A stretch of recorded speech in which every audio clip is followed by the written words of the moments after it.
Na mtazamaji na mfuatiliaji wa Kawabe Media, karibu sana kwenye Political Theater. Ni wakati mwingine ambao tunakutana hapa kwa ajili ya kuweza kujadili mambo mbalimbali kuhusiana na siasa zetu ndani pamoja na nje ya mipaka ya Tanzania. Lakini leo tutajikita zaidi katika masuala mazima ya uongozi. Tunafahamu kwa sasa nchi yetu ipo katika kipindi muhimu sana, kipindi cha uchaguzi. Oktoba 29 wananchi wataenda kuungana kwa pamoja kuelekea katika vituo vya kupigia kura kuweza kuchagua viongozi watakaoliongoza taifa lao kwa miaka 5 ijayo.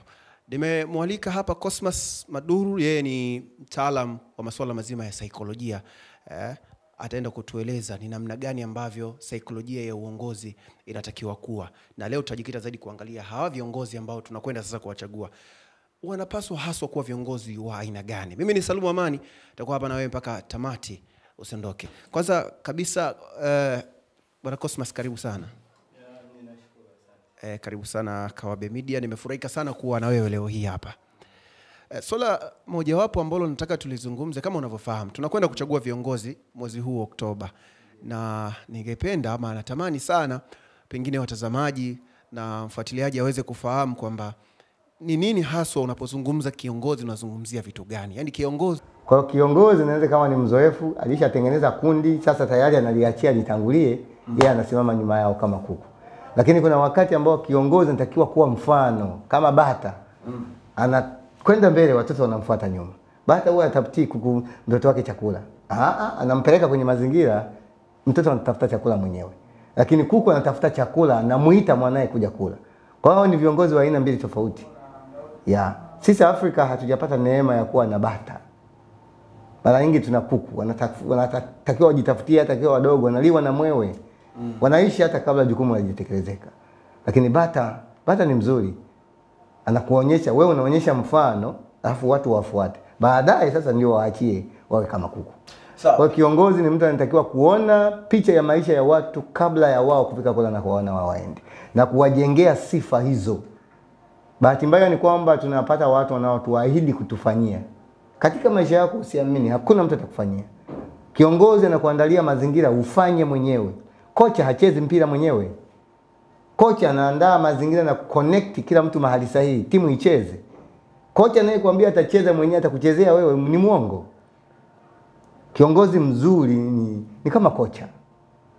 Anapewa wachezaji, yeye atajua huyu mwenye kipaji hiki akae hapa ili kitokee kitu fulani uwanjani. Kiongozi ni mtu mwenye uwezo wa kuconnect uwezo wa watu wake. Kwa hiyo kiongozi bora ni yule mwenye uwezo wa kuongoza uwezo. Sio anayeongoza watu. Kwa sababu mtu ni uwezo. Kama hauoni uwezo wa watu wako, huwezi kuwaongoza wakajiletea manufaa. Utatengeneza wafuasi, washabiki basi ambao hawatakuwa na manufaa. Kwa unaposema ukiongea habari ya kiongozi ni mtu mwenye uwezo wa kuongoza uwezo. Yaani mtu anayejua fulani akae wapi kitokee nini. Sawa na timu ya mpira. Ukichukua mastaa wote kawaweka hapo bila kocha, watafungwa na ustaa wao. Kwa sababu hawatajua uwezo huu ukae wapi, uzalishe nini. Kwa hiyo sio kitu kidogo. Kwa kifupi tu ni kwamba kila mtu anatakiwa kuwa kiongozi. Na nchi yoyote ikitaka maendeleo lazima ifunze watu wao kuwa na sifa za uongozi. Sawa, tunakwenda kupiga kura sasa. Pengine hawa viongozi wa Kiafrika ama viongozi wa Kitanzania wanaangukia katika aina ipi ya uongozi kati ya zile mbili ambazo ulizitaja hapo awali? Afrika mara nyingi tuna uongozi wa kuku. Uongozi wa kuku wakati ni mzuri kwa mazingira yake, lakini tunapoanza kuwafundisha watu tunatakiwa tuwe bata. Tengenezee watu mazingira ya kusubiri wewe wafanyie. Watengenezee mazingira wafanye wao. Yaani mtu anayekuambia atakufanyia hivi anakudanganya. Ina maana hicho anachokufanyia anakitoa kwa mtu mwingine. Ndio maana mtu anakujengea uwanja wa mpira wa michezo, halafu wewe unaenda kubomoa masinki yale bila uchungu. Anayekuwezesha kujijengea uwanja utauheshimu kiujenga mwenyewe. Natolea mfano. Kwa hiyo kiongozi mzuri ni yule anayekuwezesha wewe kufanya. Anakupa miundombinu ufanye. Unachokifanya wewe ndicho kitakachodumu kwa sababu utakiheshimu. Kwa hiyo uongozi bora ni kuwawezesha watu kufanya wao, sio kuwafanyia. Sio kahangaike huko uje wafanyie. Hauwezi kutengeneza watu wazuri namna hiyo. Watu wazuri ni wale nao wawezesha wafanye wao toka wakiwa wadogo kwenye familia zao. Kwa hiyo uongozi unajengwa, uongozi unatengenezwa kuanzia kwa watoto wadogo. Nchi inatengeneza watu wake ili wawe namna gani baada ya miaka 50. Uongozi wa sasa unatutengenezea viongozi wajao kwa namna wanao treat watoto wao, watoto leo. Kwa hiyo tunakuwa na madhaifu hayo kwa sababu hatuandai watu ambao watakuwa na uwezo wa kuyatawala mazingira yao ili wajiletee maendeleo yao kwa kutumia mazingira yao hayo. Sasa hao watu wanaotawala mazingira yao wanawezeshwa. Unaweza kuwa na mtu anaishi Manzese, ana tabia za Kijerumani. Sio, nielewa? Huyo hataweza kuyatawala mazingira yake. Kwa sababu atalazimisha kuishi mtindo ambao hauendani na mazingira. Hawezi kujiletea maendeleo. Atakuwa mshabiki, mtumiaji na mfuasi. Sawa, sasa kuna kitu nadhani sasa hivi utakuwa pia umekisikia. Kuna kitu kimoja kinaitwa uchawa. Yani kumekuwa na hii aina ya kitu ambacho kimekuwa sana kwenye uchawa. Kuna uhusiano gani kati ya uongozi na uchawa? Yani imeonekana kama viongozi kuna watu fulani ambao wamekuwa ni machawa. Sasa kuna uhusiano gani kati ya hivi vitu viwili, uongozi na uchawa? Hizi ni vitu ambavyo vinatokea kwenye jamii kwa sababu mimi nafikiri uchawa, mtu yeyote anayefanya kazi ya uchawa ana akili. Japo jamii inalalamika na walaumu, lakini ni watu wenye akili. Kwenye hii dunia, kwenye huu ulimwengu tunaoishi, lazima uwe mtu unaweza kusoma fursa ndipo utasurvive. Kama akili yako haina uwezo wa kuona fursa, hutaenda popote. Fursa hazionwi na macho, zinaonwa na akili. Akili inayoona fursa inatengenezwa, haitokei tu kama bahati. Sasa machawa wengi ni watu walioona fursa kwamba akiishi kwa mtindo huu atatengeneza hiki. Basi haijalishi jamii inasema nini, yeye anaangalia maslahi yake. Ingawa hakuna manufaa kwenye hiyo kazi, haileti manufaa kwenye jamii, ni kazi ambayo inanufaisha mtu binafsi. Kwa hiyo kadri unavyokuwa na machawa wengi ndivyo ambavyo tutaharibu uongozi. Lakini kuna mtu mmoja atanufaika binafsi. Unanielewa? Kwa hiyo ni sisi kama tuna entertain hali hiyo, maana yake watu wanataka maslahi binafsi, jamii haitanufaika.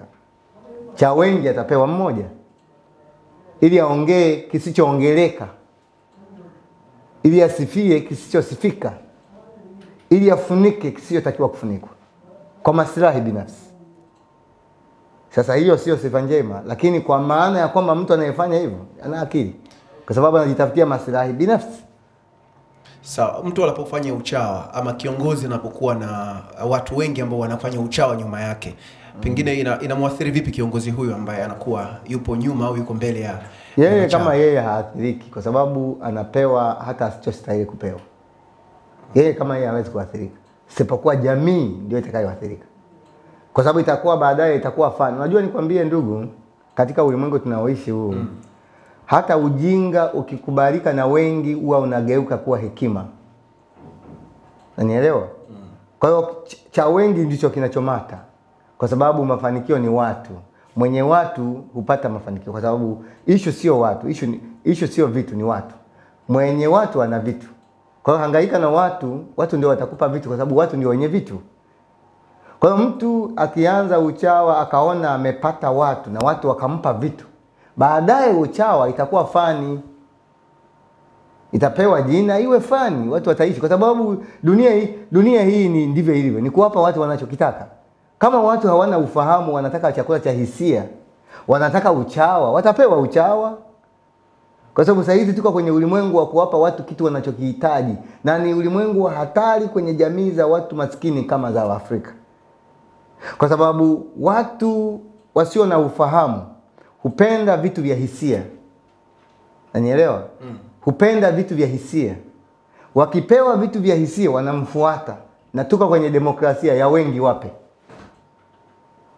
Kama watu wengi wana ulemavu wa ufahamu, wanataka vitu vya hisia, hakuna mjinga atakayekosa kuwapa vitu vya kihisia wamfuate. Kwa sababu ukipata watu umepata vitu. Ukipata watu umepata mafanikio ya kiuchumi.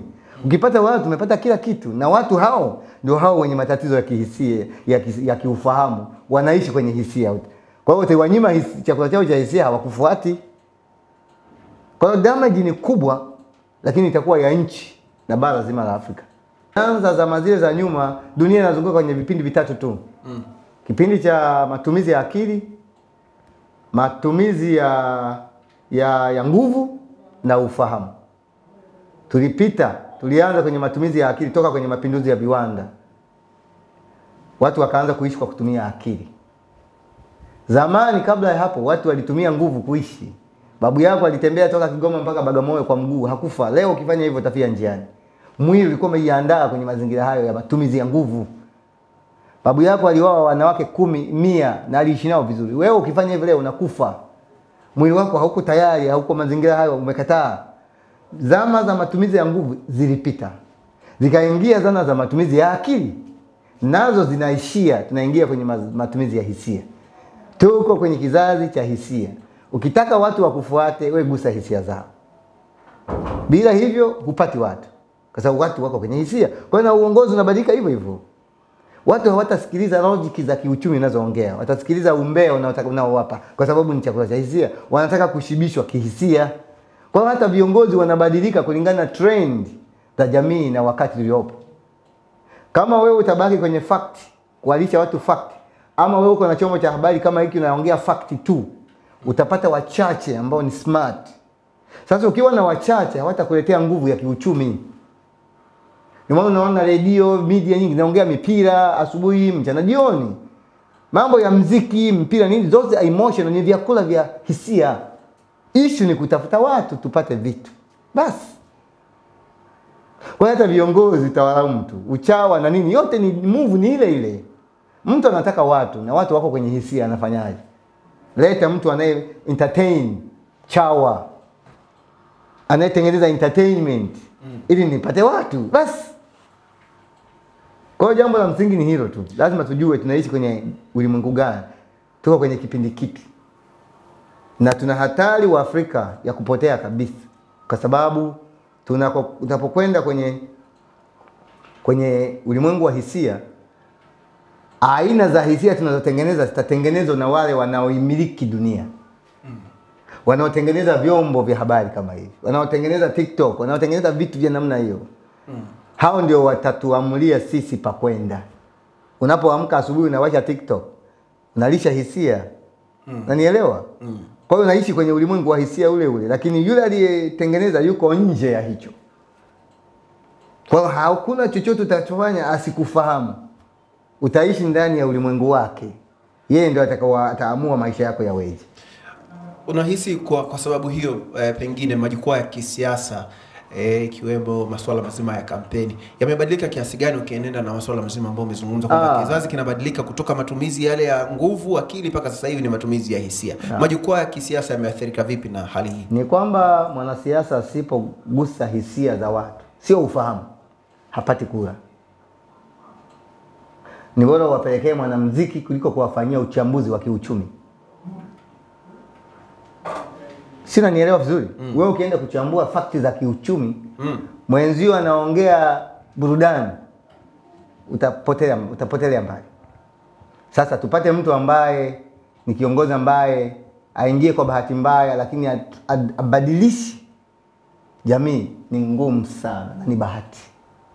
Ni bahati. Ni ngumu mno na ni bahati. Ni Mungu apende tu.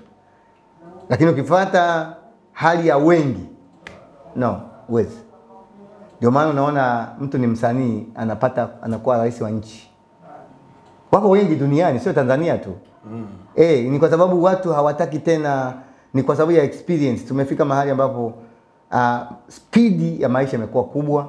Vitu vingi vinaleta stress kwa watu. Kwa hiyo watu wanahitaji burudani zaidi ili wapumzike, wawe wanadamu waliokamilika. Kwa sababu ya nature ya maisha. Naweza kuangalia hata mahusiano yatakuwa historia, kwa sababu unapotumia technology inabadilisha mentality ya ubongo wako unavyofanya kazi. Kila kitu kinalazimishwa kwenda speed, kinyume na nature inavyotaka. Mahusiano hivyo hivyo, watu wanalazimisha vitu viende speed kinyume na nature inavyotaka. Kwa hiyo wanatengeneza aina nyingine ya mwanadamu ambaye hakuwepo. Unapo disturb ile nature ya mindset na akili na ubongo wetu na akili inafanya kazi, na maana tunatengeneza aina fulani ya watu tofauti ambao hatuwajui mpaka sasa. Watu wasio wavumilivu, wasio tawalika, wenye mambo ya ajabu ajabu mengi. Hakuna kisicho na madhara, lakini tunatumia teknolojia bila kujua itatuletea madhara gani. Kwa hiyo tutaibuka wote tukiwa na kasoro. Baada ya miaka 100 kitakuwepo kizazi cha watu wote wenye kasoro. Kwa hiyo kasoro itakuwa ndio kawaida. Kilichozuiliwa sasa kitaruhusiwa kwa sababu wakati huo kitakuwa sio kosa. Ndio maana hata sheria zitabadilika. Wanaume wataishi, watafunga ndoa kwa sababu unaona ni ovyo, lakini baadaye itakuwa kawaida. Kwa sababu ndio wanadamu wanakokwenda. Kwa unapoongelea uongozi ni jambo muhimu sana. Lakini pia uongozi unategemea na wanaoongozwa, kwa sababu wao ndio wanaamua nani awaongoze. Wakiwa na kasoro utaiona kwa kiongozi wao. Kwa sababu kasoro hiyo wao ndicho wanachokihitaji. Kwa ni jambo complicated, kidogo lina ugumu. Wewe unaweza kuongea mambo mazuri unayoyataka wewe, lakini jamii haitaki. Jamii inataka kusikia mtu anayewagusa hisia, sio anayeleta ufahamu. Wewe ukipeleka mambo yenye kugusa ufahamu, huwapati watu. Sawa, mtazamaji, tuko hapa kwenye Political Theater. Leo tunajaribu kuangalia saikolojia ya uongozi. Na nipo na Cosmas Madulu, yeye ni mtaalamu wa masuala mazima ya saikolojia. Atakuwa akiendelea kutupitisha hapa kwenye saikolojia ya uongozi. Mambo yanatakiwa kiweje, hususan kizingatia kwamba tunaelekea katika sanduku la kupiga kura kwa ajili ya kuwachagua viongozi watakaoongoza taifa hili kwa miaka 5 ijayo. Bwana Cosmas, turejee hapa. Sasa tumekuwa na kasumba hivi sasa, kumekuwa na majibizano. Kuna wakati kunakuwa na majibizano ya viongozi wa kisiasa na viongozi ambao ni viongozi, labda tuseme viongozi wanaoshika nafasi mbalimbali katika nchi. Pengine hili la majibizano ni nature ya kisiasa au lenyewe pia linasababishwa pia na hali halisi jinsi ilivyo? Ujue kwanza katika haya maisha hakuna mtu ana nia ya kukupigania wewe. Okay. Hizi ni lugha tu tunazitumia. Hakuna. Maisha ya mtu ni mtu mwenyewe. Kikubwa ninachoona mimi labda uongozi ni kutengeneza mazingira. Unajua watu kubishana kote huko ni kwa sababu kila mtu anafikiri anaweza kuliko mwingine. Yaani hizi ni conflict za kawaida kwamba kila mtu anaona anaweza, na ni kawaida. Hata ingekuwa familia lazima kuwe na nature hiyo ya akili kutaka kuongozana. Ni kawaida. Ukiona watu wanaishi ni wengi, wako mahali na hawana ukinzani wa kiakili, na maana wale watu wana upeo wao wa kiakili ni mdogo. Papote pale penye watu wenye akili zinazofanya kazi vizuri, lazima kuwe na namna fulani ya kutengeneza migogoro ya ukinzani. Ni kawaida kabisa. Kwa sababu kila mtu ambaye yupo kawaida anaona anaweza kuliko mwingine. Kwa unapoona unaweza kuliko mwingine, unatafuta wewe ndio uwe pale juu. Ni jambo la kawaida. Hatupaswi kuchukiana kwa kukinzana. Hapana. Kukinzana ni kawaida. Hata mngekuwa kwenu wewe na familia yako na baba yako, hamwezi tu kuwa ndio kwa kila kitu. Haipo. Lazima labda kutakuwa na changamoto za kiakili. Kama akili zenu ziko sawa, kuna maswali ya kwa nini. Sasa mtu asiulize kwa nini ukamwona mbaya. Hapana, ni kawaida kabisa.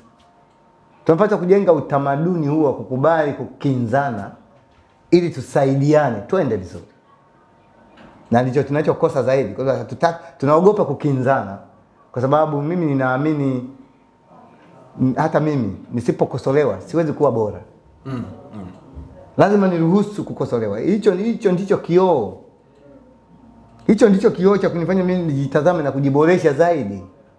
Ukikosa mtu yoyote kupinga au kukinzana na wewe, hutakuwa sawa. Hatujaumbwa hivyo. Tumeumbwa kuwa katika hali hiyo. Na mtu mzuri ni yule anayekukosoa. Kwa sababu huyo ndiye anayekufanya ukomae kihisia. Watu wanaokufanya ujisikie vizuri tu kihisia, wale hawakufai. Hawatakusaidia. Hawatakufanya uwe ufike mahali pazuri. Unajua mwanadamu ana maeneo matatu ambayo yanajulikana: ana nafsi, ana roho, ana mwili. Mwili umetengenezwa na seli, tissue, organ na mifumo.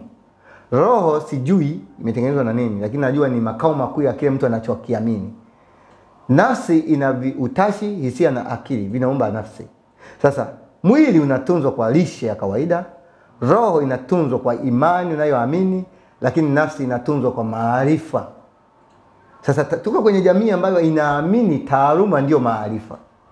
Kama mtu akisoma chuo wapi si shule amesoma ndio ana maarifa. Hapana. Matokeo yake tunakuwa na wasomi wasiowaelewa, kwa sababu wamebeba taaluma tu. Na hao ndio tunawaamini watu uongozi.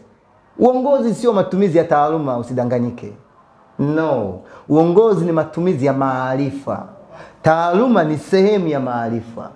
Mtu aliyebeba taaluma peke yake ni msomi. Mtu aliyebeba taaluma na maarifa ni mwelewa. Kwa hiyo anaweza kawa hana taaluma lakini ana maarifa. Huyo ni mwelewa. Mtu mzuri anayetufaa sisi wa Afrika ni mtu aliyebeba taaluma na maarifa. Huyo ndi mtu mwelewa. Msomi ni mzuri kwenye mazingira yenye utaratibu. Mwelewa ni mzuri popote.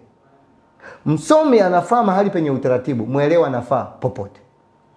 Msomi hucomplicate mambo ategemewe, ahitajike. Mwelewa husimplify mambo ili alete msaada. Sina nielewa? Ndio maana hata sayansi kuna watu wametuletea magunduzi makubwa na hakuwa wasomi. Walikuwa waelewa.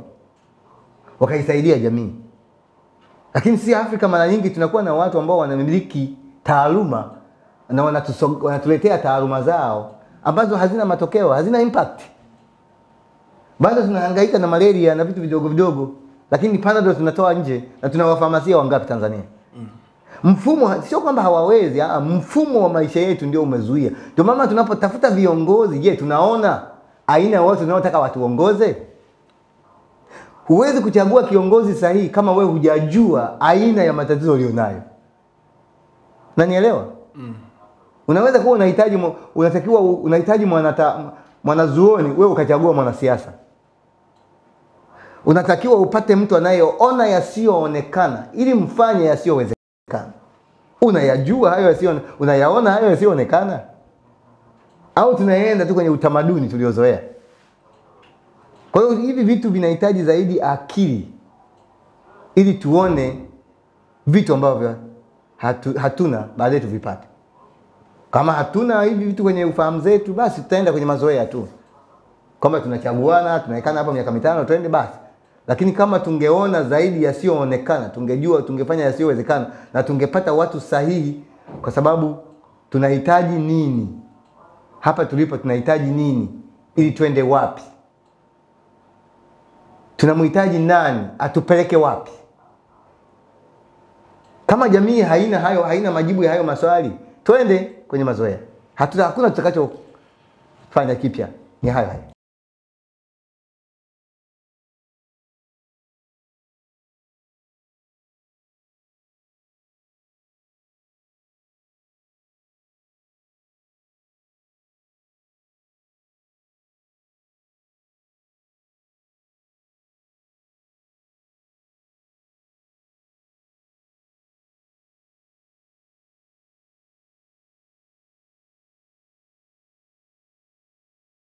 Nice. Gen Z hawajatokea tu. Gen Z wametengenezwa na mifumo ya maisha tulionayo. Hao vijana wanaofanya haya mambo sio kama ni wajinga, ila wanalazimika kufunika ufahamu ili watumie hisia kujipambania. Ni kwamba wamekata tamaa, hawaoni matumaini, hawaoni future. Sasa wakiendelea kutumia ufahamu wa kawaida wa ustaarabu, wanahisi kama hawataiona hiyo future. Kwa hiyo wanafunika fahamu, wanatumia hisia kuishi. Mwanadamu yuko hivi. Hata sisi hapa naona tumekaa kistaarabu ni kwa sababu tuna uhakika na vitu fulani. Ukikosa chakula siku 2, kesho taiba. Kwa kulazimisha kama utakuwa tayari kuuawa ukaibe. Kwa hiyo ustaarabu pia ni unakuwepo baada ya mazingira fulani kuwa una uhakika nayo. Kwa maana kila mtu ana kichaa. Kila mtu unakifunika kwa sababu kuna mazingira fulani. Yakikosekana unarudi kwenye hiyo tabu. Kwa hiyo hata hao Gen Z hawajatokea tu, wametengenezwa na mazingira tulionayo. Kama unawapeleka watu shule wanasoma, sawa, unawapa hiyo taaluma vizuri, lakini wanarudi mtaani wanaona iko useless, haina faida yoyote. Wanaporudi mtaani wanamkuta waliyemwacha ambaye hakuendelea kusoma ana manufaa kuliko wao. Na uliwaimbisha kwamba wakisoma watafanikiwa. Miaka yote 10 na kitu ya masomo. Unanielewa? Unatengeneza nini? Kama ufahamu hautafanya kazi, lazima hisia ziinuke. Hisia zikiinuka, ufahamu kikunjwa, watu wale wanakuwa wanyama. Mwanadamu anageuka kuwa mnyama pale ambapo ufahamu unafunikwa na hisia. Anaweza kufanya chochote usichotarajia. Mazingira yoyote, wakati wowote, mahali popote. Kinachotufanya sisi tuwe kama hivi ni kwa sababu tumeruhusu ufahamu ufanye kazi. Ndio maana sisi ni tofauti na wanyama. Mwanadamu ni akili iliyovalishwa mwili, mnyama ni mwili uliovaa akili. Kwetu sisi akili ndio zaidi, kwa mnyama ni mwili ndio zaidi. Ndio maana akishiba, mbuzi akishiba analala, hana zaidi. Lakini wewe hata ukishiba bado kuna vitu vingine ufanye. Naona akili ni uwezo ulioko kwenye ubongo. Uwezo huo unaingiziwa taarifa kupitia kwenye milango ya fahamu. Hizo taarifa zinazoingizwa kwenye ubongo ndani ya fuvu la kichwa vinajumulishwa na uwezo wa urithi uliopata kwa wazazi wako. Ndio unatengeneza akili. Wale watu wanaingiza nini kwenye ubongo zao kupitia hiyo milango ya fahamu. Ndicho kinaamua wawe ni watu wa aina gani. Kwa unapoongelea viongozi ni kitu nyeti, lakini watu wanaelewa. Ni jambo ni nyeti. Kwa mfano, wanaume ni wengi ila wababa ni wachache. Wanaume ni jinsia ila ubaba ni wajibu au ni sifa. Nani anayejua hiyo? Na nielewa, yani kila kitu ninategemea mtu anajua nini. Una ufahamu wako, na wananchi kama wakiwa na ufahamu watachagua viongozi kutokana na ufahamu wao. Lakini kama hawana ufahamu, watatafuta mtu anayewalisha kwenye kila wanachokihitaji basi. Kwa hiyo sio shida ya kiongozi, ni shida ya wananchi. Pengine tuna suluhu ya haya ambayo tumefikia hivi sasa, watu kutumia zaidi hisia kuliko akili. Nini hasa ambacho unafikiri kinaweza kufanyika ili angalau kuneutralize hii hali na kuirejesha katika hali yake ya kawaida ili tuweze kusonga mbele? Kwa ulimwengu ulipokwenda, hasa kwenye jamii zetu, hata nchi zilizoendelea, tuko kwenye point of no return. Hatuwezi geuka. Ni kujifunza namna ya kuishi na hiyo hali basi. Namna gani tunaweza? Tunapokwenda ni hivi. Dunia itakwenda na hizi kama ambavyo tunasema tulipita kwenye kizazi chenye matumizi ya nguvu, tukaja kwenye akili, tunakwenda kwenye hisia. Nayo itaelekea, itakwenda, itafika mahali itacrash. Halafu tena wanadamu watarudi kwanza upya. Hakuna jipya, tunazunguka, ni mzunguko tu kama life cycle. Yaani tutakwenda na matumizi ya hisia haya, tutakwenda mpaka mahali itafika mahali watu watacrash, vita vitaongezeka, ndoa hakuna, uvumilivu hakuna, fujo kila mahali, maisha yatacrash. Halafu tutajitengeneza upya. Tutarudi kwanza tena upya. Kwa hiyo hii huwezi kuepuka, ila ni kujifunza kuishi vizuri ndani ya hali hiyo. Sahihi. Tunakwenda kupiga kura, pengine wapiga kura wachague viongozi wa aina gani kupitia kile ambacho umetuambia hivi sasa? Watu waangalie mazingira yao, changamoto yao, uhitaji wao. Wasisikilize tu mtu anawaambia maneno matamu kiasi gani. Uongozi sio kusema. Uongozi mimi naamini kwa mwanzo, uongozi wa bata ni mzuri. Huyu anayekwambia yeye kashafanya nini? Unasikia? Anayekwambia atakufanyia, yeye kafanya nini? Kama unaona mtu anakuambia atakufanyia wakati yeye tu na majumba na vitu vyake tu, hajawahi hata kujitolea kwenye kitu cha public, cha jamii, huyo hafai. Mtu anakuambia kiongozi, uone ameshafanya nini kwenye jamii. Kwanza kabisa. Ndio unajua huyo kama ameshafanya kabla wewe kumweka kwenye uongozi, na maana atakufanyia zaidi ukimpa nafasi. Lakini mtu anatafuta uongozi, hajawahi fanya chochote cha jamii, umpe ndio afanye, huo ni udanganyifu. Ndio maana watu wanakatazwa mtu asitoe fedha kwenye kutafuta uongozi, kwa sababu unawanunua watu. Utakwenda kufanya biashara, hiyo sio uongozi tena, ni biashara. Kama mtu anatanguliza fedha kutafuta madaraka, ogopa, kwa sababu ananunua. Na uongozi sio biashara. Lakini kwa sasa hivi ni ngumu. Hata ukichukua fomu ya udiwani tu hapa huna hela, ni ngumu. Ukiongea vitu vyenye logic watu hawakusikilizi. Watu wanataka vitu vya hisia tu, ikiomba pamoja na pesa. Pesa inakidhi haja za kihisia. Matumizi ya pesa yote ni hivyo, ni hisia tu. Kwa unaona watu wanapopenda hela kuliko maelezo, ni kwamba wamehamia kwenye hisia zaidi. Fedha ni vigumu sana kutumia fedha kujenga ufahamu. Mara nyingi fedha inatuliza kihisia. Mtazamaji na mfuatiliaji wa Kawabe Media, tulikuwa hapa tukijaribu kuyapitia mbalimbali na husiana na masuala mazima ya kiuongozi. Na hii ni Political Theater, sehemu ambayo tunapata kujadili mambo mbalimbali ya kisiasa, siasa za ndani ya nchi, lakini pia hata nje ya mipaka ya Tanzania. Na nilikuwa na Cosmas Madulu, yeye ni mtaalamu wa masuala ya saikolojia, akitupitisha katika saikolojia ya kiuongozi. Lakini kubwa zaidi alilozungumza ni kuhusiana na utakapokwenda kupiga kura yako Oktoba 29, hakikisha unachagua kiongozi ambaye anaendana na matakwa yako. Usikubali kununuliwa. Mtu akitanguliza pesa, huyo sio kiongozi. La kwangu jina ni Salumu Amani, hadi wakati mwingine. Kwa sasa, bye bye.